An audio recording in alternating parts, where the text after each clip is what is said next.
This is LBC from Global, leading Britain's conversation with Nick Ferrari at breakfast. Call and WhatsApp message now 0345 6060 973. Text 84850. Nick Ferrari at breakfast on LBC. Good morning, 2 minutes after 8 on Thursday, July the 3rd, and in the studio with me is the leader of Reform UK, Nigel Farage, and you've already been calling and texting, emailing plenty of questions, so let's get straight to it after I just ask you one question. Thank you, by the way, Mr Farage, for coming into the studio. Good morning to you. 12 months, virtually, since the general election last year, 12 months of you in power, in position with Reform UK. What's your biggest achievement?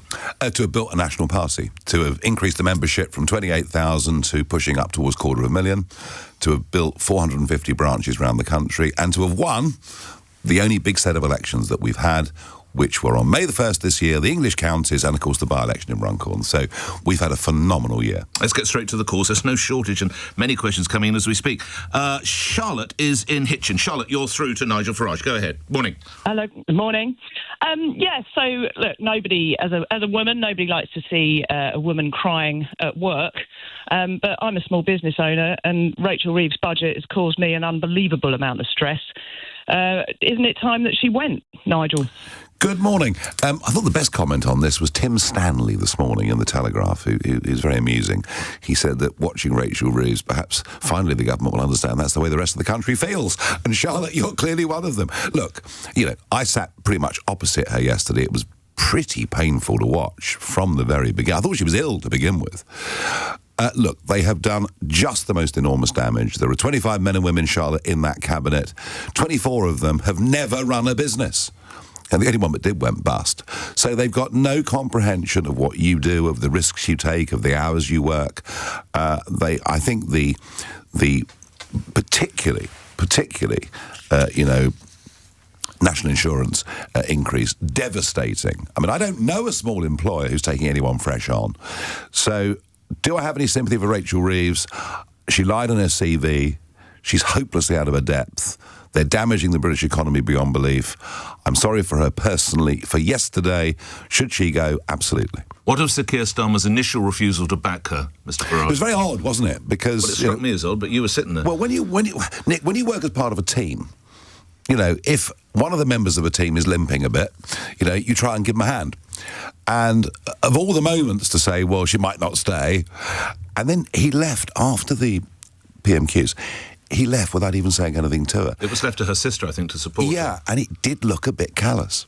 I just thought, this just isn't good. The way that Kemi Badenoch piled in, acceptable? Contact sport of politics? I think the second question was perhaps a bit harsh. I think having sort of gone in there, I think to go in again looked a little bit harsh. Will she be in place by the end of this year? Will she deliver the budget later this year?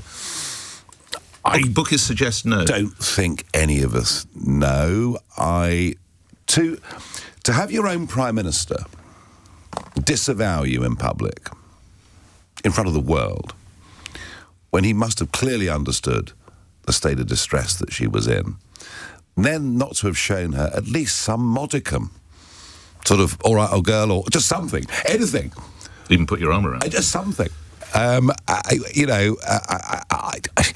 wonder, she'll be thinking very hard over the weekend. She'll be thinking, is this worth it? Charlotte, as a woman watching her, lastly, briefly, did you feel upset for her? Did you feel that now you know what the rest of the country feels like? Just in a sentence, Charlotte. I don't have much sympathy for her because trying to run a small business at the moment is an absolute nightmare. That's exactly what Nigel Farage said. Charlotte, thank you. Shana is in Battersea. Shana, you're through to Nigel Farage. Go ahead. Morning. Hello. I'd just like to ask you, obviously what we all saw on Glastonbury is just making anti-Semitism, it's making anti-Israel hate speech socially acceptable, what the BBC did. They just think they can put a little disclaimer at the bottom of a screen and not show it on iPlayer, and that's enough. This is just one incident. Obviously, we saw what happened with the Hamas propaganda film, the Assassin report, which had over 1,500 breaches in the first 4 months of the war coverage. The terminology where the BBC... If I can move you to a question, Shana, because so many people want the opportunity. I don't want to be rude, but can I move you to the question, Shana? No, absolutely. Thank you. So I'd just like to see what Nigel Farage would do as Prime Minister. It's not enough just for feeble excuses. Should not heads be rolling? Should not there be an independent inquiry into... Let's get Nigel Farage on that. The BBC. It's funny, Shana. I met Tim Davie about 10 days ago at a drinks party. So full of himself. So the BBC can do no wrong. Well, I tell you what, I bet he's not quite so chirpy this morning. The whole thing was a disgrace, Shana, and predictable. Entirely predictable. This guy, villain, was saying kill IDF soldiers a couple of weeks before. It's entirely predictable. I mean, I'm sitting opposite Nick. If I was to say something now completely outrageous... Yep. Which you never know, it could happen, no, it won't. But if I was to use appalling words, because LBC has a 7-second delay, you would cut it out because people at breakfast time don't deserve to hear that sort of thing. Why did the BBC not have some sort of delay? That's negligent. Covering this guy, frankly, when they knew what he was going to do. Shana, frankly, I think the BBC as a whole doesn't deserve the licence fee that it gets. I think it should be slimmed down in the most dramatic way. Or should Tim Davie slim it down? Should he go? Well, I think he's going to struggle over this because he's been so cocksure about the BBC and his role that he's going to struggle a bit over this. And the only one thing I will say for the BBC is it is a global brand. So things like the BBC World Service actually do provide something. So there is a global element to it, but frankly, the anti-Semitism and the prejudice, Shana, the prejudice against, 20 years ago when I was talking about leaving the EU, massive prejudice against that, prejudice against any reasoned debate on immigration, and now the anti-Semitism. No, I'm sorry, they are far from impartial. And you've been around enough radio and TV studios, as you've just referenced, Mr. Farage. When it starts going out like that, and you start waving Palestinian flags and you're starting to... Why wasn't the feed cut? Why didn't they pull the plug? Well, and here's the extraordinary thing. Do you know how many staff the BBC had at Glastonbury? 400, I've read. 400! 400 staff. And, yeah, they should have used a delay, which they could have done quite comfortably. Very easy to fade out from that into the next programme, not technically hard. But, yeah, why did no one exercise any discretion at all? I would suggest, Shana, it's because so many people that work from the BBC come from the same background and have the same views. Is Glastonbury safe in the BBC's hands? No. Thank goodness at the end for Lulu and Rod Stewart, and that sort of saved the whole thing, didn't it, really? And Rod Stewart speaking in favour of you. How did that strike you, Mr. Farage? I have known Rod a few years on and off, and my family know Rod. Yes, he knows your brother, I understand. Well, yeah, yeah, we know him very well. But politically, I never would have expected him to say that, but I think he's reflecting what many millions in the country are reflecting. 14 years of broken promises from the Tories, hope that Starmer, who seems like a decent sort of chap, could steer the ship, and that was how people felt this time last year. And now I think we're seeing a sort of collective collapse of confidence in politics as a whole. Shana, thank you for the call. Kevin is in Kingston-upon-Thames. Your question, Kevin. Morning. Good morning, Nigel. Good morning, Nick. Nigel, you've only got 5 MPs at the moment, so what would your cabinet look like if you were to win the next election? What big hitters have you got lined up for those jobs? Well, Kevin, first things first. I mean, the next election, we think, is 4 years away, although given the way they're going, maybe it won't. I want to say this. I think the way we run our country is ridiculous. We put cabinet ministers in charge of departments over which they have absolutely zero knowledge. They'll often last in that job for 12, 18 months. Barely time to get their feet under the table and understand the brief. But we're stuck in this mindset, Kevin, that the cabinet must all be politicians in the House of Commons. Why? It's nonsense. Look at America. Scott Bessent has come in as the US Treasury Secretary. Never stood for election in his life, but a very, very successful businessman. So who are some of the people you might have your eye on? Oh, I'm not going to give you answers like that right now. But a cabinet under Nigel Farage, you wouldn't have to be the MP for Upper Whoop. No. You could be a hugely successful businessman or woman who ran a supermarket chain for 10 years. Or whatever it may be. But I do think, I really mean this, I do think that you've got to think a little bit more about running the public finances as if you're running a business. And you're confident you could attract those sort of people? Oh, I tell you what, I'm amazed with the conversations we're having already. What do you mean by that? I mean, I know that you socialise with a lot of businessmen and there are people who are saying, obviously, Nigel, don't give my name, but yes, let's talk if you get to that. Absolutely. And these are household business names. Some of them are very well-known people. This country, Nick, this country is in economic, social and cultural decline. We are in big trouble. And a lot of people recognise that if this is not turned around within the next decade, the place will frankly not be worth living in. Kevin, thank you. Jamie in Clacton. Jamie, you're through to your local MP. Morning, Jamie. Good morning. How are you? Good morning. Your question to Mr Farage. Good. So, obviously, being in Clacton, I speak to a lot of people. I see a lot of stuff on the sort of community pages on Facebook, that sort of thing. And a lot of people I see, whether they support you or otherwise, is that they've emailed you about different things or contacted you about different things, but never, ever seen one that's received a response. Really? What I'd like to know is really how much time do you spend per week on constituency matters, and how many emails do you answer? Right, so I'll be in Clacton late tonight, and I'll be there all day tomorrow. I've got business visits, I've got a youth business event, I'm going to be there on Saturday. If I was to ask you what is the number one issue in Clacton, whether on. it's a bypass or a hospital or a school, you would know what it is, Mr Farage? Well, absolutely. I'm talking to people the whole time, and we have, I mean, obviously the constituency has mixed bits. Of course, but what's the number one concern? Not enough well-paid jobs. Right. You know, that's the biggest problem. And it has problems with geography, being out on the end of the line where it is. So, look, I'm going to be doing hospital visits over the next 2 days. You totally refute this allegation. You're never in Clacton. Hang on. I'm meeting the new chief of police to talk about a very specific, very unpleasant crime that happened in one of the villages last weekend. And on Sunday, there's a charity football tournament going on, which I'll be at, and I have a Reform 11, which I'm supposed to be the manager of, which no doubt my leadership abilities will fail there. When it comes... Who's on the team? Better people you know, press officers, all the rest of it. Those guys, right. Okay. Yeah.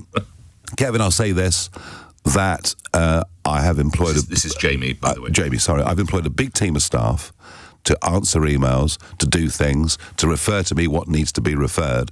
And if you're genuinely not getting an answer, then I'll make sure that you do. Jamie, we'll check with you that you're happy for us to pass details on, but we won't do that without your assent. It's interesting. Thank you, Jamie. You mentioned Kevin, the earlier caller. He said, would you have a cabinet around you? In a conversation with Fraser Nelson, you weren't exactly clear that you wanted to be Prime Minister. Do you want to be Prime Minister? Yes. He asked me, was I up to it? Was I good enough to do it? Why do you want to be Prime Minister? Because at the moment, I don't see anybody else with the guts to take on the really tough issues this country faces and turn it round. And the reason for that, Nick, is I don't care who I upset. Debbie's in Cheam. Debbie, you're on the radio. Your question to Nigel Farage. Oh, good morning to both of you. Mr Farage, when you become Prime Minister, how are you going to hold the French accountable for their border security so that illegal migrants can't even reach the Channel? Well, Debbie, I can take you back to 2015. As the very first boats began to cross the Mediterranean. And there was an emergency debate in the European Parliament with Mr Juncker, who was then head of the European Commission. And they proposed putting in place the EU's refugee plan. There'd never been one before. They'd never needed one before. And I spoke in that debate, and I said, if you allow anyone that sets foot, having crossed the Mediterranean onto EU soil, if you allow them to stay as so-called refugees, millions will come, it will be a disaster, and blow me down. That's exactly what they did. It was compounded by Angela Merkel, and if you look at some of the effects, social effects in Sweden and many other countries, it's a disaster. So what we then get the knock-on from that, and I'm afraid that here's the absolute truth of it, Debbie. Even if in the early days you might have argued that some of those coming perhaps could have qualified as genuine refugees, what is coming now is of a very different order. We have criminals, we have sex offenders, we have terrorists now crossing the English Channel. Just one little example. Already, someone that's crossed in a boat is 25 times more likely to go to prison than a British national. I'm looking at increases in sexual assaults in parts of the north of England, around migrant hotel areas. What is happening, Debbie, is genuinely shocking. So what are we going to do about this? Well, let me tell you something. Starmer will do nothing. Absolutely nothing. There's talk of a one-in, one-out deal with Macron. I can't see that coming into effect. I can't see it working. The only thing we have to do is, like the Australians did back in 2012 when they had the same problem, they had boats coming from Indonesia, is number one, you make it clear that nobody that ever comes via this route will ever be given permanent leave to remain. Where do they go if they get to Dover? Where do they go then? Well, they have to be detained. We can't have people coming in. There were 3 terrorists arrested just a few weeks ago who'd crossed by boat, who intended to blow up the Israeli embassy. We can't just allow people like this to wander Where do free they on our go? streets. Having detained them in Dover or wherever? We must deport them. We must deport them back to Afghanistan, back to Iran, back to Iraq, So that's wherever it may be. ECHR gone. You couldn't do it as part of the ECHR. And that's why the Rwanda plan could never work. The idea of Rwanda was good. Send people to Rwanda. Then, why would you pay the trafficker €3,000 if you thought next stop was Kigali? You wouldn't do it. But the ECHR prevented us from doing it. So this is, and I think that this issue, it's going to explode over the summer. Well, you told the Sunday Times, when the population makes the connection between these young men and increased sexual crime, when that connection is made, you wait. Yes. Finish that sentence. Wait for what, do you think, Mr. You wait for one of 2 things. Either a democratic change in Britain as to how we're governed, or societies that become so divided and so angry that one doesn't really want to think about the consequences. What price summer riots this year? Nothing would surprise me. The anger levels out there are huge. And what this issue of the boats gets to, Nick, is unfairness. We're still a country that believes in fairness. We really genuinely are. And I think, I had lunch with somebody on Monday who was a genuine refugee that had come here. I mean, he's furious about the boats because he says, actually, what's happening is the public now are starting to get angry about people like me who came here genuinely. It doesn't work at any level. Let's move on. Thank you for the call, Debbie. Michelle is in Runcorn. Michelle, you're on the radio. Good morning. Runcorn. Good morning. Good morning. My question, please, is do you want the NHS funded through general taxation? Yes, but it's a question then. I mean, look, we all pay into the NHS if we're paying tax. The way the Labour Party set it up in 1948 was with something called national insurance.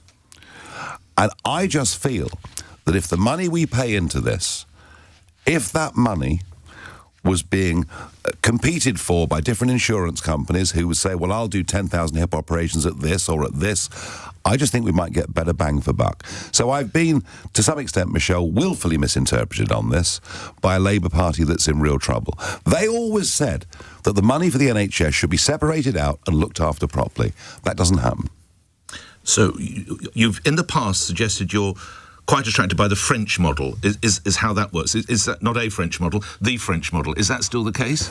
Well, no. The way the French do this is they pay about the same as us for health. But if you look at stroke, heart disease, cancer, and you look at what they're returning for their money, they're doing much better than us. But Labour would say this, you're trying to privatise it. No, that's what Labour would say, Mr. Farage. I know, but Labour privatised huge chunks of it back in Tony Blair's time. Let's face it, everyone knows it isn't working. It isn't delivering what it used to deliver. I know there are problems. The exploding population perhaps is the biggest problem that the NHS itself does face. I just want to try and find a way where this vast amount of money gets us a better delivery. And by the way, I don't know the answer yet, but I'm thinking about all the options. All right.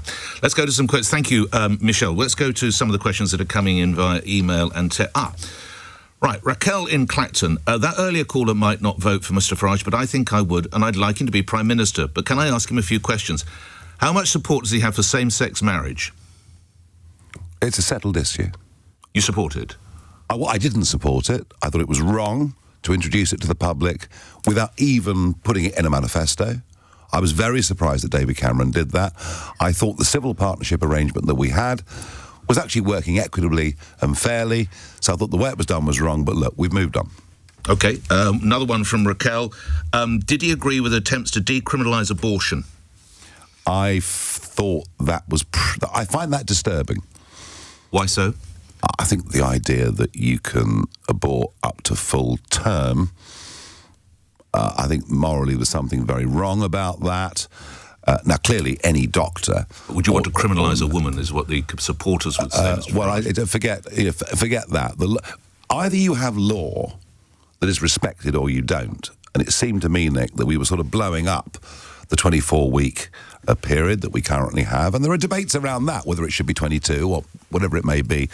You are basically bringing the law itself into disrepute. And lastly from Raquel, does he agree with non-stunned meat such as kosher and halal? I don't like it. Should it be banned? I don't like it. Should we only do it the traditional fashion in this country? Do you know what, Nick? I think we've got to a point where the size of these communities is such that it's really quite difficult to do. We could ban it, but we would, if we were to ban it, we would bring this to the centre of national political debate for a very considerable period of time, with strong opinions on both sides, and that's fine. But I'm going to argue we've got more important, more urgent priorities. Let's go to one last one from the emails. Dan in Kent. What would you say has been Keir Starmer's biggest disaster over the last 12 months? Chagos, U-turns, farmers... He goes on. I'll stop the list there. What would you say to Dan? List of total failures. Do you know what, Dan? I knew he was a dud on July the 5th when he stood outside 10 Downing Street, having won a massive landslide majority. And he gave his speech to the nation. And in his 9-minute address, he looked down at his notes 158 times. Just extraordinary. Is that right? No, is it right? I promise you. Okay. I promise you. You know, once every 2.8 seconds, he looked, down at his notes. And I realised then, this guy doesn't believe in anything. He wants to be Prime Minister, not what he can do with it. So, Dan, the answer is, the guy doesn't believe in anything, but I do think the Chagos deal is uniquely the worst thing I've ever seen a British government do in terms of damaging our own self-interest. From Dan on email, Dan the caller. This Dan's in Cardiff. Go ahead, your question. Dan, good morning. Yeah, interesting what you had to say about the Chagos Islands and things that are damaging to the British economy there, Nigel. Good morning, Nick. Good morning. Unfortunately, my question's got a bit longer as Nigel's been speaking, but I guess that's the risk that Nigel Let's move takes. to it then, sir. Let's move Brexit to it. was a disaster. You don't have any policies. You don't show us an MP. Last summer, you incited race riots on our streets. You're now anti-gay marriage and anti-women's rights. Right, well, so why do you think that you're fit to lead the country? Don't vote for me. Please don't vote for me. Thank you. All right. I don't think we can go much further, although I will come back to one point. Was Brexit a disaster? Just first, can I say this? I mentioned it a moment ago. I'm not here to please everybody. That's pretty plain. I'm not here to give you bland answers. We've had enough of that. We've had enough of politicians. It's Abraham Lincoln that said, you know, you can't please all of the people all of the time, and nor should you try. I am here to stand up for what I think are the right courses of action. But some would say you did that over Brexit, and I think had Dan been able to enter into conversation with you, he'd have said, and Brexit has been a disaster, Mr. Farage. Well, he probably got poisoned at university or something like that. But you think Brexit's not been a disaster? No, of course it's not been. How is getting back the right to govern your own country, how can that ever be wrong? Now you could move on and say, what have we done with it?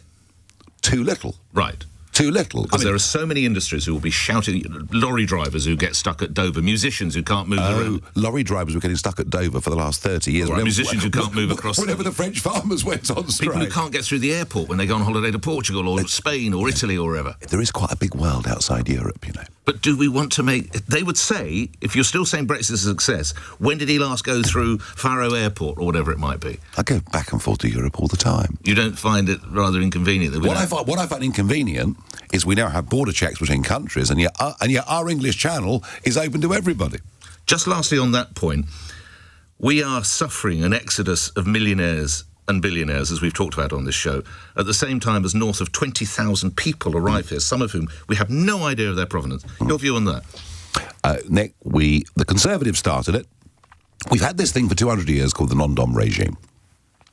And that has allowed wealthy foreigners to live and work and operate in London for as much of the year as they choose to do so. It hasn't been an enormous tax break. They paid I want to get this point over. They pay the same taxes as all the rest of us. What they don't do is pay taxes on their income in Peru or whatever else it may be. George Osborne tightened the rules. Jeremy Hunt launched an all-out attack on these people. Reeves has continued it. We haven't yet got the figures. We know that in 2023, 11,000 rich people left the country. We believe that 2024 will be nearly 17,000, but I can promise you there is an exodus. And when these people go, we don't just lose their taxes. Which is probably billions if we put them all together. It's billions. They sack their staff. Of course, yeah. They don't spend money everywhere. It's a big loss to the economy. And, to be clear, these aren't just rich people. Many of these are entrepreneurs. Many of these set up companies. Many of these people employ loads and loads of people. And that's why a few weeks ago I said we would introduce a Britannia card. It would cost them £250,000 and give them the right and the option to come and work here and pay tax here. Anyone expressed interest in the Britannia card? Loads of people. Loads of people. In fact, what I was told was you'll sell so many of them that you'll need to put the price up. Let's go to another call. Torrin, coming to the end of our time. 3 minutes left. Torrin in Oxford. Torrin, your question to Nigel Farage. Good morning, Nick and Nigel. Morning. Yes, Nigel, you've invoked Abraham Lincoln. They've talked about going to New York. Obviously, you've aligned yourself with Donald Trump in the past. The scenes we're seeing in the US are, to be honest, fairly horrifying. ICE agents out on the street and chasing down immigrants in the US, as well as, obviously, moving towards what most see as a more authoritarian regime, ignoring the courts, etc., etc. Moving to your question, if I may, Torrin. Yeah, absolutely. Would you be outwardly condemning those actions that are going on in the US right now, or is that something that, if you were getting closer to power, is something you're happy to see? Of course, one condemns what Black Lives Matter did in Oregon and places like that. Mass violence, arson, looting, murder. What Trump is trying to do, and why he won the election. It's funny because there's a parallel with what's happening here. He's trying to stop millions of people illegally crossing the border and coming into America. And the only way that you actually deal with that is by deporting those that come illegally. Now, what is interesting is Clinton was the deporter-in-chief. And yet, when Clinton did it, that's fine. Trump does it, everyone screams blue murder. Do I support everything Trump does? No, of course I don't. But do I think he's got the interests of America in his heart? Yes. And do I think we're very lucky to have an American president that's pro-British? Absolutely. The president is coming here later this year. I'm sure you are aware that President Macron is coming here next week. He's being given the rare privilege of joint address to the Houses of Parliament. Should that be afforded to Donald Trump as well? Oh, I think it has to be, yes. I think it has to be, yes. There's a bit of a row going on that it might not be, Mr. Farage. Well, Berco's not there anymore, thank goodness. So, he was the one that tried to stop it. Look, whether you like Donald Trump or not, our relationship with America is vital. Utterly vital in every single way. Let's face it. Without America, we're defenseless. And therefore, it is our most important relationship in the world. Will you extend an invite to President Trump to come to the Warwick Arms with you in Clacton? Or the Robin Hood, which I read? He'd be very welcome. He'd probably come and build a golf course, I don't know. But are you going to try and get him up to Clacton? Not in the short term, no. Not in the short term. I think he's got rather a lot on his plate. Final question. I'm sure he'd be very popular if he did turn up. Would he go down well in Clacton, in the Warwick? Is it the Warwick Arms? I think many of the pubs there would find him a very entertaining character. All right, final question comes from Pat in Worcester Park, who points out that some of your former colleagues have launched new parties. Rupert Lowe, Restore Britain, Ben Habib, Advance UK. How concerned are you, asks Pat? I think there are now 15 centre-right political parties, all one-man bands, all led by people whose egos are much bigger than the reality of the impact they can ever have. And Nigel Farage, Keir Starmer, tomorrow, a year, or Saturday, whichever day you choose, a year in office. I'm sure he will reflect, which is the modern word. What should he reflect on, do you think, most? And what, indeed, should his colleague next door, the Chancellor, reflect on? Last question. The Chancellor will reflect over the weekend whether it's worth her carrying on. She was in a bad state, but she was pretty much humiliated by her Prime Minister in front of the world.